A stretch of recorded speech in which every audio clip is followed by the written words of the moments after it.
Olá, pessoal! Estamos aqui hoje mais uma vez para refletirmos juntos a nossa liturgia do dia, tá certo?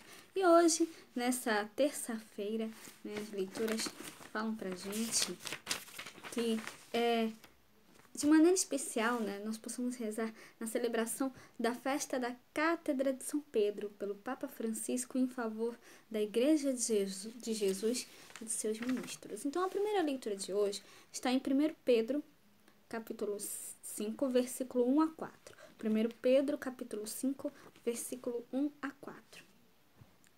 Aos presbíteros que estão entre vós, admoesto eu, que sou também presbítero com eles, e testemunha das aflições de Cristo, e participante da glória que se há de revelar. Apacentai o rebanho de Deus que está entre vós, tendo cuidado dele, não por força, mas voluntariamente, nem por torpe ganância, mas de ânimo pronto. Nem como tendo domínio sobre a herança de Deus, mas servindo de exemplo ao rebanho. E quando aparecer o sumo pastor, alcançareis a incorruptível coroa de glória. Então, hoje, nós celebramos hoje a festa da Cátedra de São Pedro.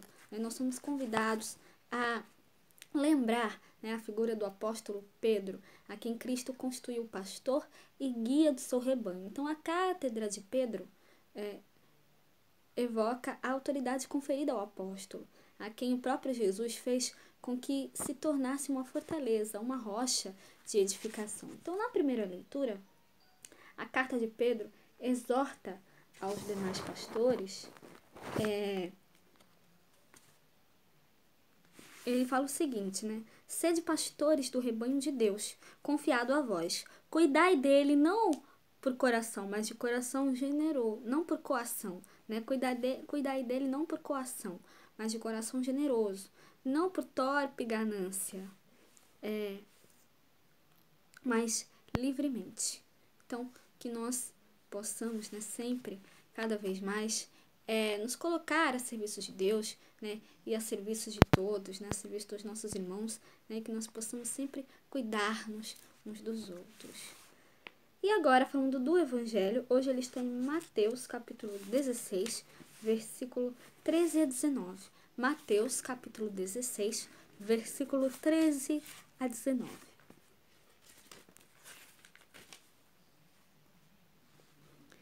E chegando Jesus às partes de Cesareia de Filipe, interrogou os seus discípulos, dizendo: Quem dizei os homens ser o Filho do Homem? E eles disseram: uns João Batista, outros Elias, e outros Jeremias ou um dos profetas. Disse-lhes ele: E vós, quem dizeis que eu sou? E Simão Pedro respondendo disse: Tu és o Cristo, o Filho de Deus vivo. E Jesus respondendo disse-lhe: Bem-aventurado és tu, Simão Bar-Jonas, porque tu não revelou a carne e o sangue, mas meu Pai que está nos céus. Pois também eu te digo que tu és Pedro, e sobre esta pedra edificarei a minha igreja, e as portas do inferno não prevalecerão contra elas. E eu te darei as chaves, e as portas do inferno não prevalecerão contra ela. E eu te darei as chaves do reino dos céus, e tudo que ligares na terra será ligado nos céus, e tudo que desligares na terra será desligado nos céus. Então, semelhante a Jesus, os pastores do povo de Deus devem apacentá-lo com solicitude, sendo modelos para o rebanho. Então nós, numerosa porção que compõe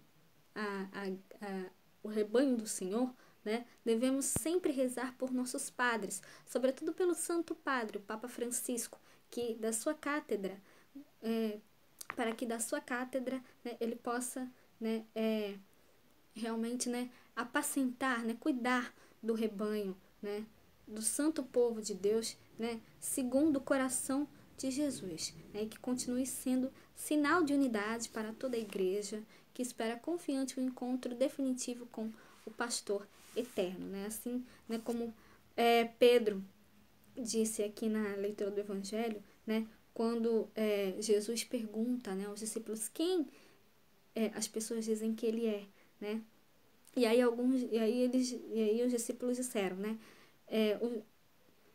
eles responderam, alguns dizem que é João Batista, outros que é Elias, outros ainda que é Jeremias ou algum dos profetas. E aí ele pergunta aos discípulos, e vós, quem dizeis que eu sou? E aí Pedro responde, né? Tu és o Messias, o Filho do Deus vivo. Então, respondendo Jesus disse, né? Feliz és tu, Simão, filho de Barjonas, porque não foi um ser humano que te revelou isso, mas o meu Pai que está nos céus. Então, que nós realmente possamos sempre cada vez mais anunciar a todos, né, que Cristo é o Filho do Deus vivo, que Ele é o Messias, o Filho do Deus vivo, tá certo? Então, era isso que eu tinha que falar para vocês hoje. Muito obrigada a todos por curtirem, por comentarem. Aqueles que só assistem mesmo, também agradeço. Espero que vocês tenham gostado dessa reflexão de hoje. Espero encontrá-los todos aqui amanhã, quarta-feira, se Deus quiser, para continuarmos refletindo cada vez mais as leituras da Sagrada Escritura. Então, muito obrigada a todos e até a próxima, se Deus quiser.